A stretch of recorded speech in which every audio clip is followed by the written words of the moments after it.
Bonjour mesdames et messieurs, bienvenue dans cette émission Barry Media Show podcast animée par moi, Mamadou Barry. Le Barry Media Show est un podcast où des formidables et extraordinaires entrepreneurs, innovateurs et leaders de tout horizon sont invités pour partager leur parcours, leurs challenges, leurs succès et leurs contributions significatives au continent africain, la diaspora africaine et au monde entier, afin de vous encourager d'être la meilleure version de vous-même et prendre conscience du potentiel que vous avez pour vous impacter et impacter vos entourages. Mon invité du jour est Camille Aubin Lagueux Yodom, d'origine camerounaise. Il vit présentement au Canada. Il est entrepreneur et professionnel certifié en blockchain et fintech. Dans cette interview, Camille nous explique non seulement comment la blockchain disrupte les paiements transfrontaliers, mais aussi la super app Jiffy que lui et son équipe vont bientôt lancer sur le marché au bénéfice des Africains et de la diaspora. Jiffy sera une plateforme de nouvelle génération constituée de nombreuses autres applications telles que des applications de transfert de fonds et de paiement, de services bancaires et bien d'autres. Camille est un visionnaire. Sans trop tarder, voici Camille Aubin Lagueux Yodom sur le Barry Media Show.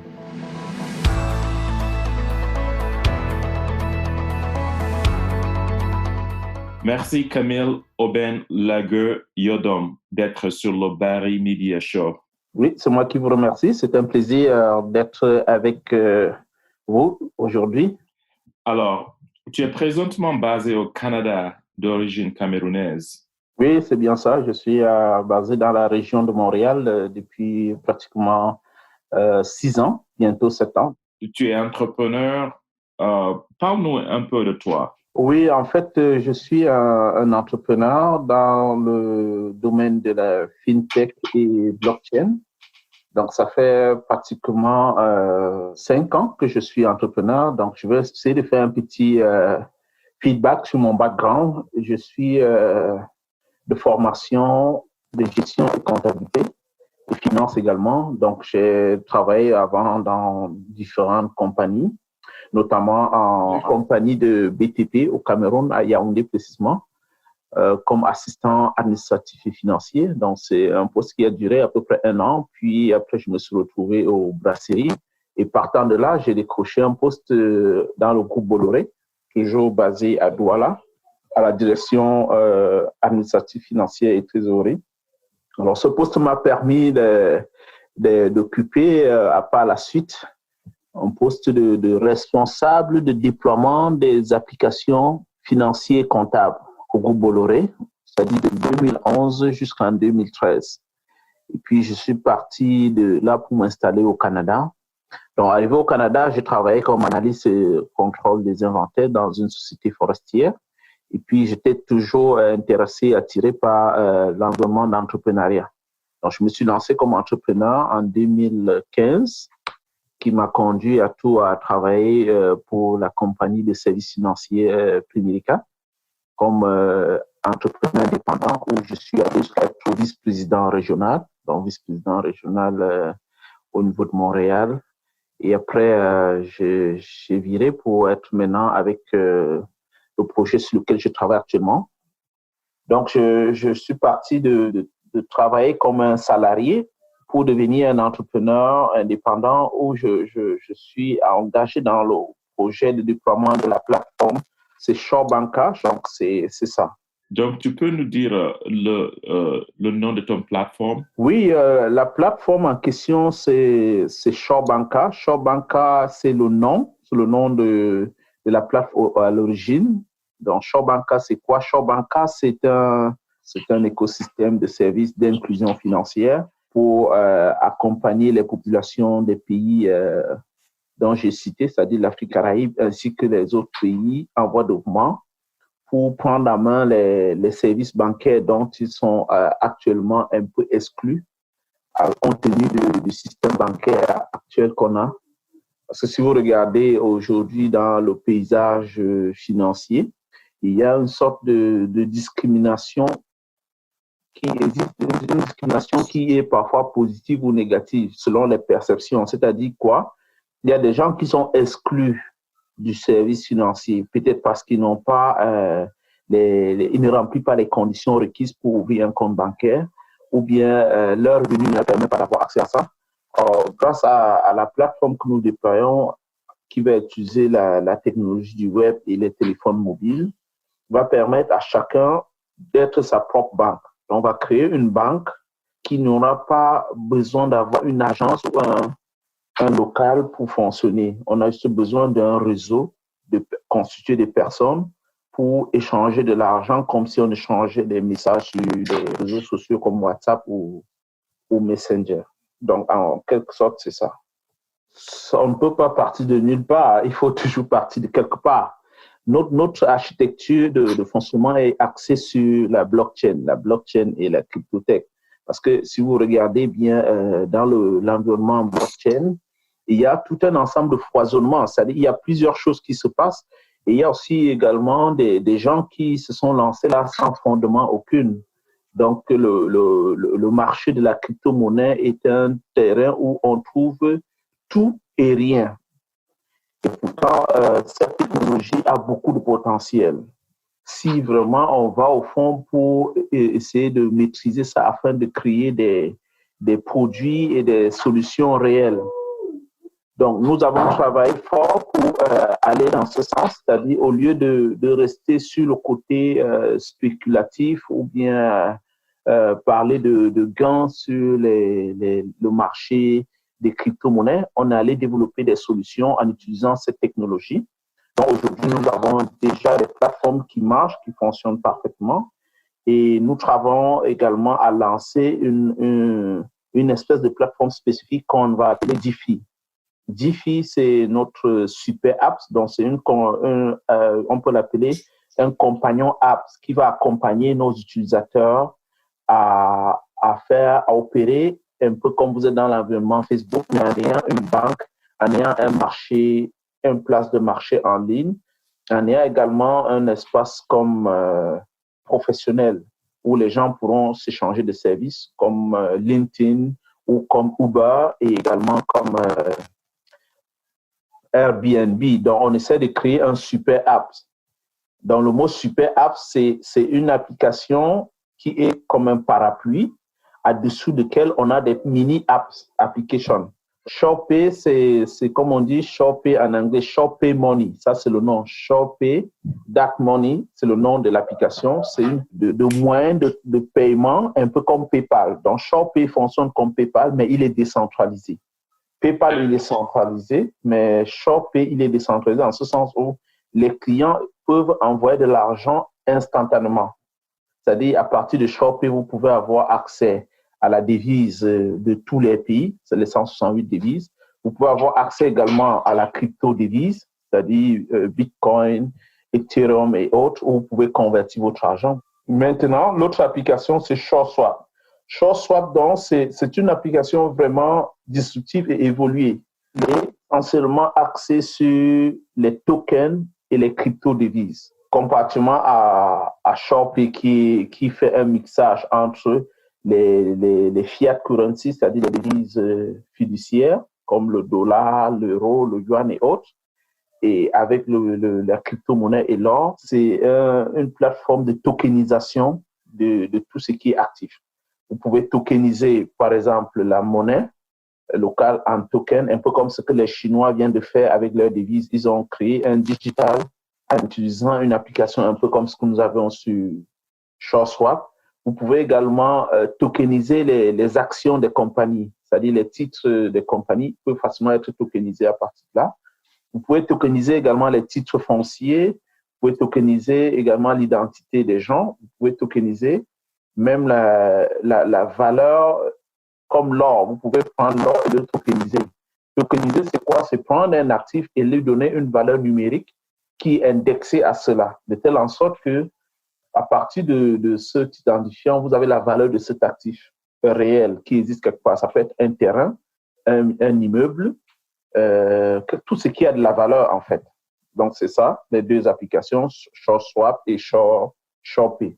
C'est quoi l'importance de FinTech, surtout en Afrique subsaharienne, ainsi que dans d'autres régions du monde? Oui, en fait, comme j'ai dit tantôt, la fintech étant une fusion entre la finance et la technologie, elle peut être important pour l'Afrique en ce sens où ça va permettre d'accompagner les opérateurs économiques à transiger vers le monde numérique. Parce que si vous avez un peu une idée du paysage africain, c'est fortement prédominé par l'informel, c'est-à-dire les gens fonctionnent plus dans l'informel et ce n'est pas intéressant pour les opérateurs économiques eux-mêmes et aussi même pour attirer d'autres personnes à travailler dans un cadre qui n'est pas institutionnel, qui n'est pas formalisé, qui n'est pas suffisamment transparent et traçable. Donc la FinTech va donc apporter cette solution en utilisant un outil dont presque tout le monde a à la portée de main, c'est-à-dire le téléphone, pour offrir des services bancaires et financiers à la portée de tout le monde. C'est-à-dire, on n'a plus besoin d'aller à la banque pour faire une transaction de paiement, ou bien pour envoyer l'argent à quelqu'un, ou bien pour gérer son business. Donc, vous comprenez un peu. Donc, à partir de votre téléphone, vous pouvez gérer votre argent, gérer votre affaire et faire une comptabilité facile de vos affaires, comparativement à un cadre informel où on utilise plus les papiers pour faire les opérations ou bien on a besoin de se déplacer dans une agence pour faire une transaction de paiement ou d'envoi d'argent ou pour garder son argent. Vous n'avez pas besoin de vous déplacer. Et la bonne nouvelle, c'est que grâce à la sécurité cryptographique, c'est-à-dire la technologie cryptographique, on peut mieux protéger les clients. L'un des problèmes dont les gens ont peur avec l'Internet aujourd'hui, c'est qu'il est présenté comme un endroit où il y a beaucoup de crimes, beaucoup de vols d'identité, de données et autres. Mais grâce à la blockchain et à la technologie cryptographique et l'ensemble d'autres mécanismes sécuritaires qu'on met en place, ça permet donc de rassurer les clients, de protéger leur identité, d'offrir un cadre plus adapté et plus évolutif. Donc la FinTech pourra jouer un rôle très important pour accompagner l'Afrique vers le numérique et le développement également du paysage économique et financier. C'est le DeFi qui va être lancé avant la fin de ce mois, donc d'ici avant le 30 mai, DeFi va être opérationnel, qui est une somme de plusieurs applications où les gens pourront à la fois échanger avec leurs contacts, leurs amis, et gérer leurs affaires, garder leur argent et communiquer tranquillement avec des autres. Donc, nous sommes suffisamment alignés et inscrits dans cette démarche de FinTech et d'accompagnement des entreprises, des individus, même des gouvernements. Parce que figurez-vous, pour implémenter les solutions FinTech dans une économie donnée, les institutions, c'est-à-dire le gouvernement et les organes institutionnels, doivent également être embarqués là-dedans pour ne pas rater le train et être difficile à gérer. Parce que si les populations utilisent les solutions FinTech pour gérer leurs affaires ou gérer leur vie, il va de soi que le gouvernement aussi se branche, se connecte à la FinTech pour pouvoir interagir avec les populations, que ce soit pour collecter les impôts, pour payer des allocations comme les sécurités sociales et les pensions des retraités, ou bien pour prendre en charge les secteurs comme l'éducation, la santé, notamment les services sociaux et autres services dont les fonctions régaliennes reviennent à l'État. DeFi, ça veut dire juste instant, ça veut dire en même temps en anglais. Si vous cherchez le mot DeFi en anglais, ça veut dire en même temps ou bien à l'instant T ou immédiatement. Donc, cette application va donc être notre compagnon app, comme je dis, qui sera un parapluie qui va regorger en dessous plusieurs applications. Donc, nous avons développé ça pour créer un environnement de sécurité. D'abord, parce que c'est la première des choses, de confidentialité et de transparence. Donc, il va essayer de corriger certains problèmes que WhatsApp a aujourd'hui, notamment la protection de l'identité des gens et l'interopérabilité, c'est-à-dire à partir de Wi-Fi, tu peux émettre une information qui peut être directement déversées dans des autres médias sociaux. À partir de DeFi, vous pouvez protéger votre identité et vos données parce que votre empreinte numérique sera tracée et connectée à votre identité DeFi. Donc, dans DeFi, il y aura une identité numérique pour vous protéger, pour sécuriser vos données. Parce que si vous regardez avec la montée en puissance du numérique, les data deviennent très, très prisées. Tous les géants du numérique, c'est-à-dire Google, Apple, Facebook, les géants du numérique américains et les géants du numérique chinois, c'est-à-dire Tencent, Xiaomi, Alibaba, dévorent les données à travers leur plateforme. Donc, il faudrait maintenant qu'on ait un système, parce que ce que nous, on essaie de développer, c'est d'apporter maintenant plus de contrôle aux clients. C'est du client-centrique et non de serveur-centrique. Le client-centrique, ça veut dire que c'est le client qui a le contrôle de ces data, parce que les données, que ce soit les informations que vous publiez ou vos informations personnelles, auront plus de valeur dans le futur plus que le pétrole et l'or. La preuve en est, si vous voyez, les entreprises qui font dans le numérique sont les plus riches au monde actuellement. Que ce soit Apple, Facebook, Amazon et Google, c'est les gros joueurs. Qu'est-ce qu'ils vendent? C'est juste les données des gens, c'est le profil, le comportement des gens. Alors, il faudrait qu'on essaie de donner la propriété, le contrôle de ces données aux clients pour le monétiser. C'est-à-dire qu'à travers notre identité DeFi, les clients pourront contrôler qui a accès à leurs données et pourront également vendre leurs données. C'est-à-dire, si une entreprise veut utiliser vos données, ils vous payent. Donc, nous avons créé des tokens, des jetons pour valoriser cela.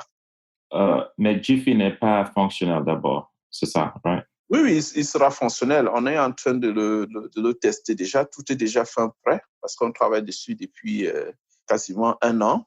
On a commencé les tests depuis hier. Donc, la semaine qui commence, là, on va procéder aux tests de routine.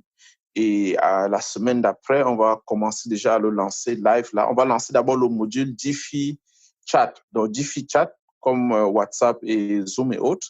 Et progressivement, DeFi Bank, DeFi Marketplace, DeFi Parcel. Je vous enverrai un peu un détail des différents DeFi. Il y a plusieurs sous-modules dans DeFi.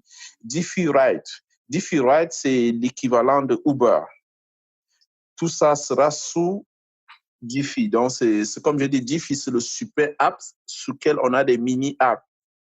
Chacun pourra y trouver son compte. Il y a DeFi Business, DeFi Travel pour le voyage, DeFi Air pour une compagnie aérienne dont on veut. Parce que dans la dynamique de créer une plateforme de services d'inclusion financière, c'est d'abord mettre à l'idée que la plateforme ne peut avoir de la valeur ajoutée que quand les personnes qui participent sont à la fois les propriétaires.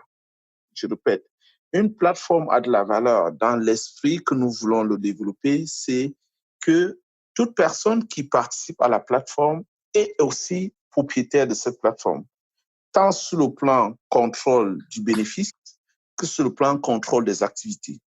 Et seule la blockchain nous permet aujourd'hui d'atteindre cette dimension de décentralisation et de partage et de participation de valeurs créées à travers la communauté qui va être sur la plateforme, qui est l'un des problèmes majeurs qui est notamment soulevé aux plateformes numériques comme les concurrents dont j'ai cité tantôt. Alors, vous faites de l'argent en utilisant la plateforme, vous faites des économies et vous créez également de la valeur pour la plateforme. Cette valeur que vous créez pour la plateforme, à la fin d'année, vous allez recevoir un pourcentage proportionnellement à votre argent investi ou à ce que comment vous avez contribué au développement de la plateforme. C'est comme ça que la valeur se crée et c'est comme ça qu'elle est redistribuée. Donc, on apporte ce qu'on appelle le gig economy. Dans le gig economy, les geeks comme GIG, il y a d'un côté le freemium.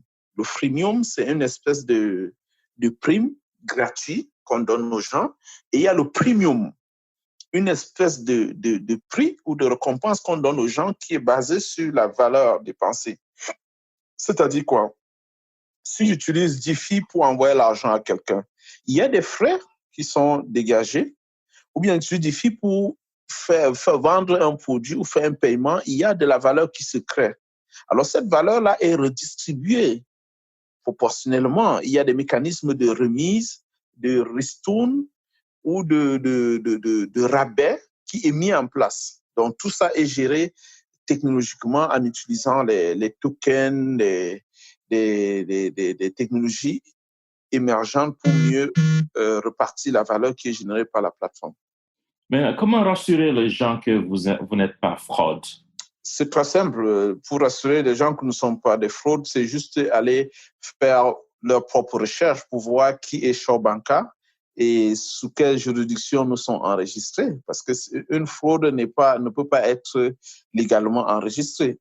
Comme là, actuellement, au niveau des États-Unis, nous sommes enregistrés à l'État du Wyoming. Nous sommes légalement enregistrés là-bas. Nous sommes également enregistrés au Delaware. Shaw Banca est enregistré là-bas. Au Canada, nous sommes enregistrés également ici, devant les juridictions canadiennes, comme une entreprise légalement enregistrée. En Afrique, nous sommes déjà enregistrés au Cameroun. Nous sommes légalement enregistrés au Cameroun. Nous sommes également enregistrés au Nigeria. Nous sommes enregistrés en Europe. En Estonie, Shaw Banca est enregistré. En Angleterre, nous sommes enregistrés sous 2 entités. C'est-à-dire, il y a Synthetis Lab et il y a Code Cash. Donc, ça, c'est je peux appeler ça des sous-filiales de Shaw Banca qui sont enregistrés. Et puis, pour vous montrer qu'on est sérieux, vous pouvez aller voir les différentes entreprises qui sont en partenariat stratégique avec nous. Si je m'en tiens en Afrique, la banque Ecobank a signé un partenariat stratégique avec nous en ouvrant toutes leurs plateformes pour que les clients d'Ecobank puissent déposer l'argent ou retirer de l'argent à travers notre plateforme. Donc déjà ça, Ecobank a pris le temps de checker.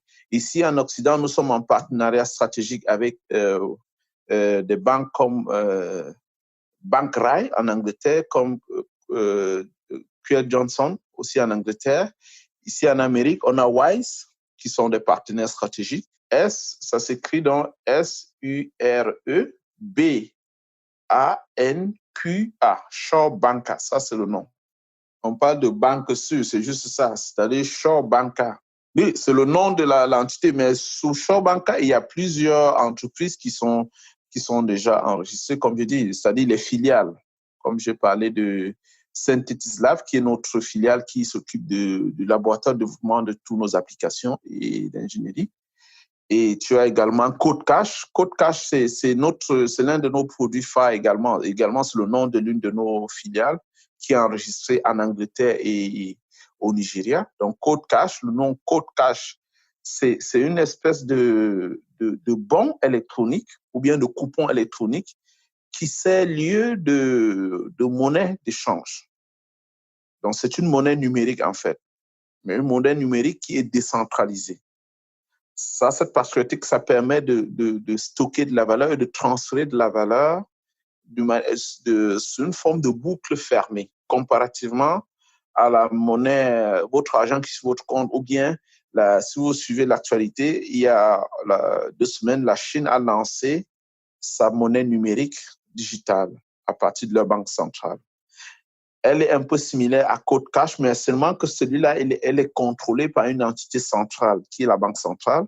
Or, nous, elle n'est pas contrôlée par une entité, elle est contrôlée par l'écosystème et la communauté qui participe.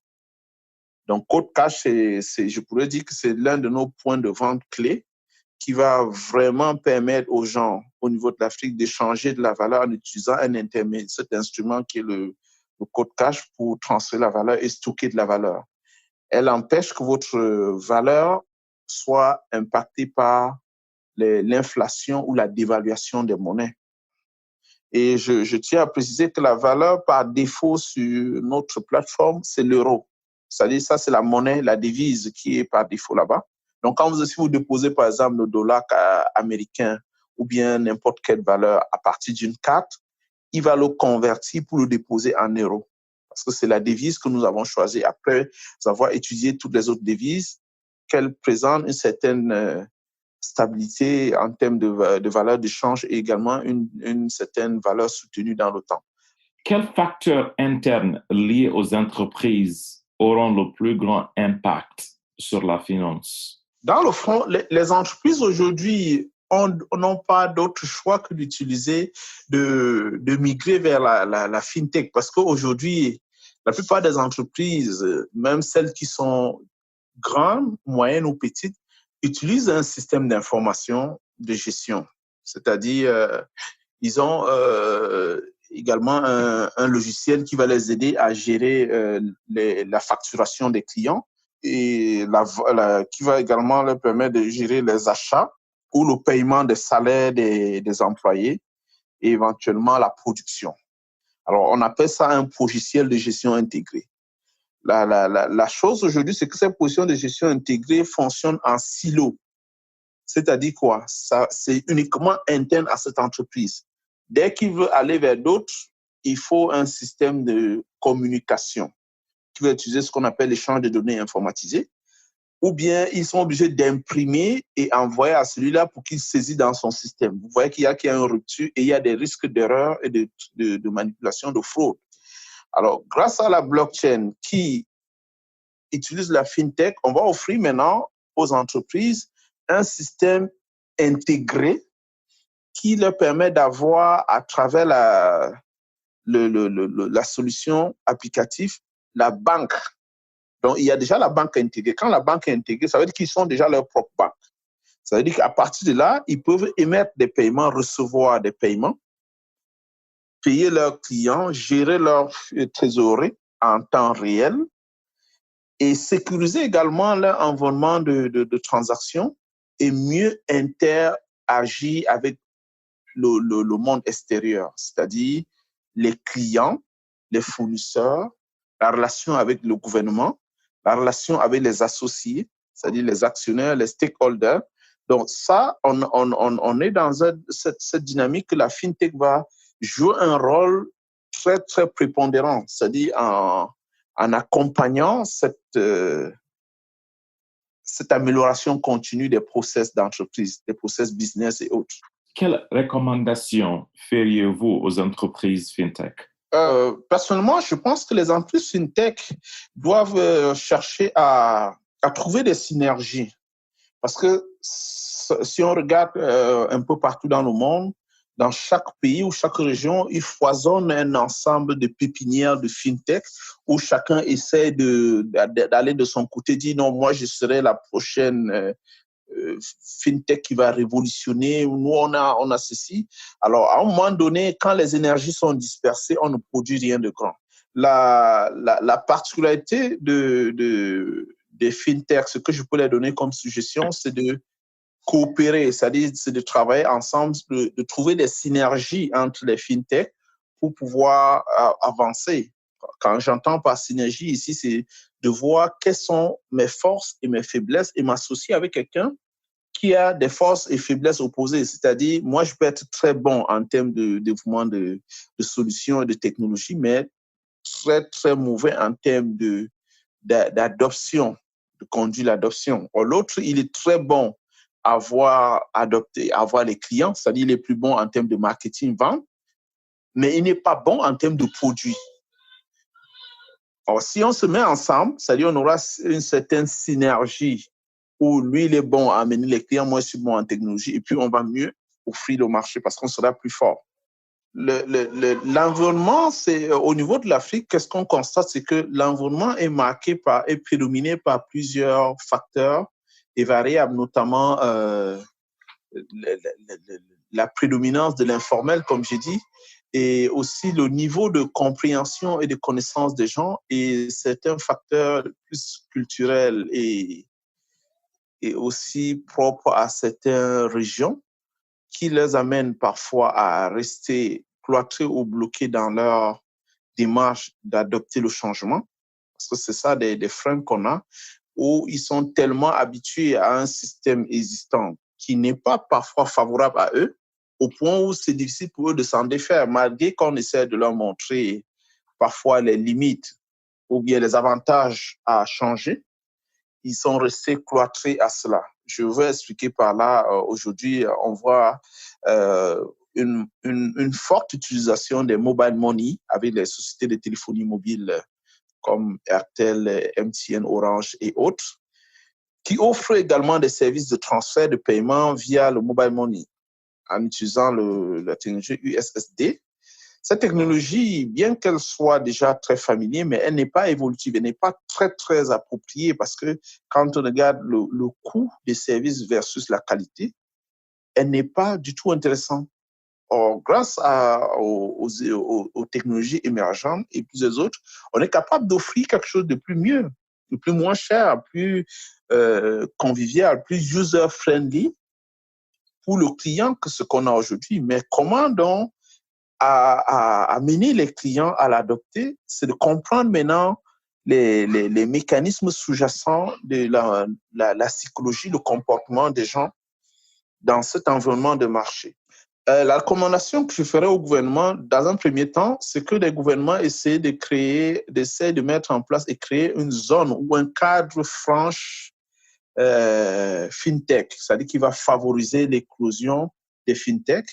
Ils vont également, en donnant par exemple des avantages fiscaux, en les accompagnant peut-être avec des subventions et en favorisant et en promouvant ces plateformes à travers leurs utilisations également, c'est-à-dire le gouvernement, et également créer des sandbox, comme je vois dans certains pays. Des sandbox, c'est quoi? C'est une espèce de bac à sable qui permet de tester des services bancaires et financiers ou bien de gestion dans un environnement où on a comme des garde-fous pour les accompagner.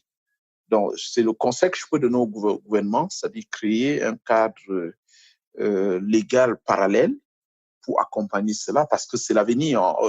Étant dedans et voir les impacts et les apports que cette technologie peut amener à la société, il est de l'intérêt d'un gouvernement visionnaire ou qui comprend, qui met l'intérêt de son peuple en premier, d'utiliser cette technologie pour faire un saut économique et social. Et pensez-vous que la fintech peut réduire la pauvreté et comment?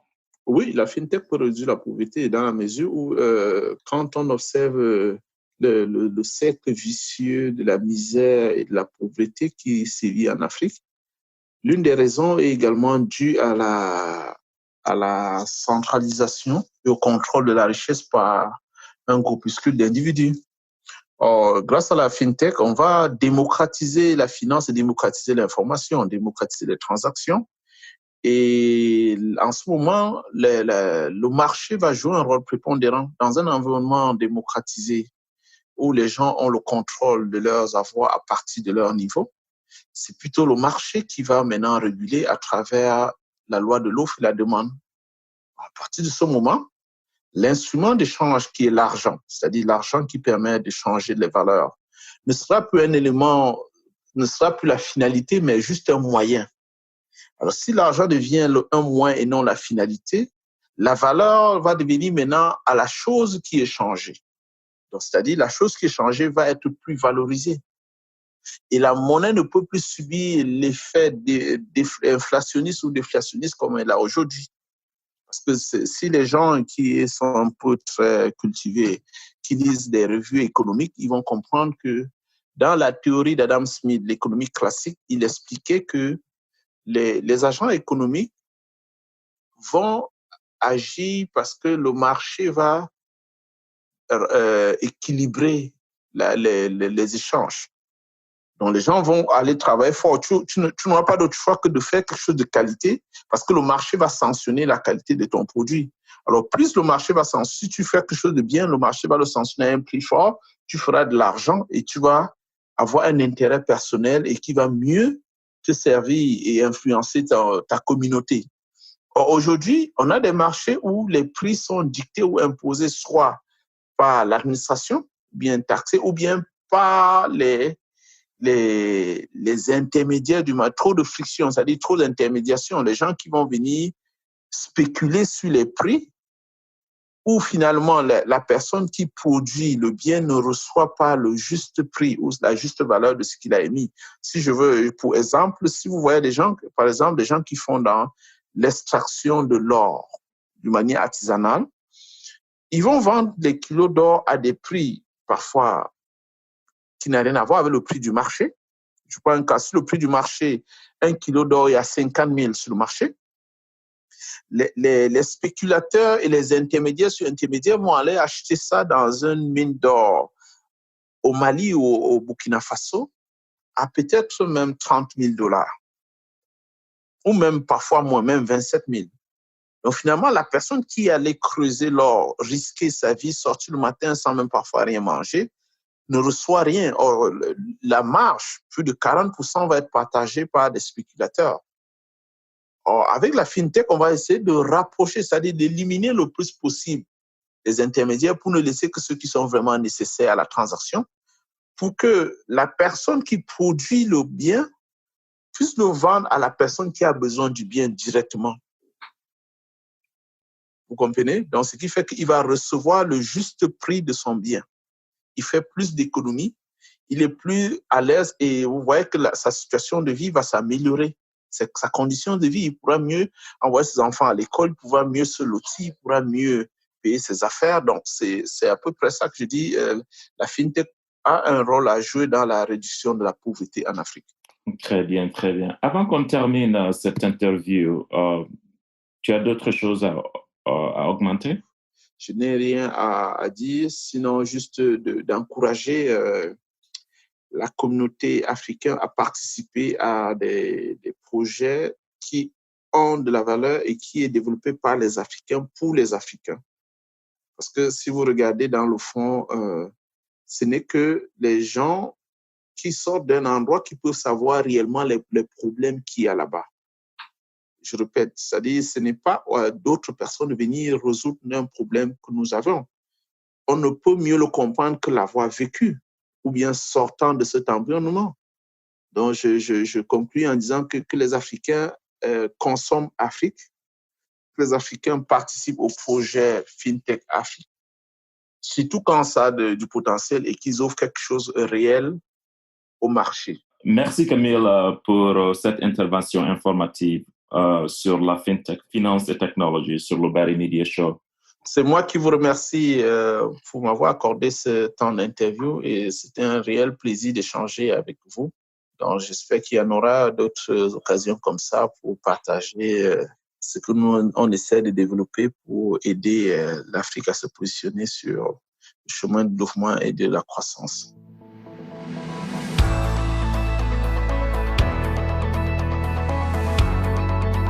Merci à mon invité Camille Aubin Lagueux-Yodom. Merci à vous d'avoir écouté cette interview aujourd'hui. Le Bari Media Show est là pour vous donner des informations qui alimentent vos rêves. Le Bari Media Show est écrit par moi, Mamadou Bari. Vous pouvez me joindre sur Instagram à @BariMedias et sur Twitter à @BariMedias. À bientôt.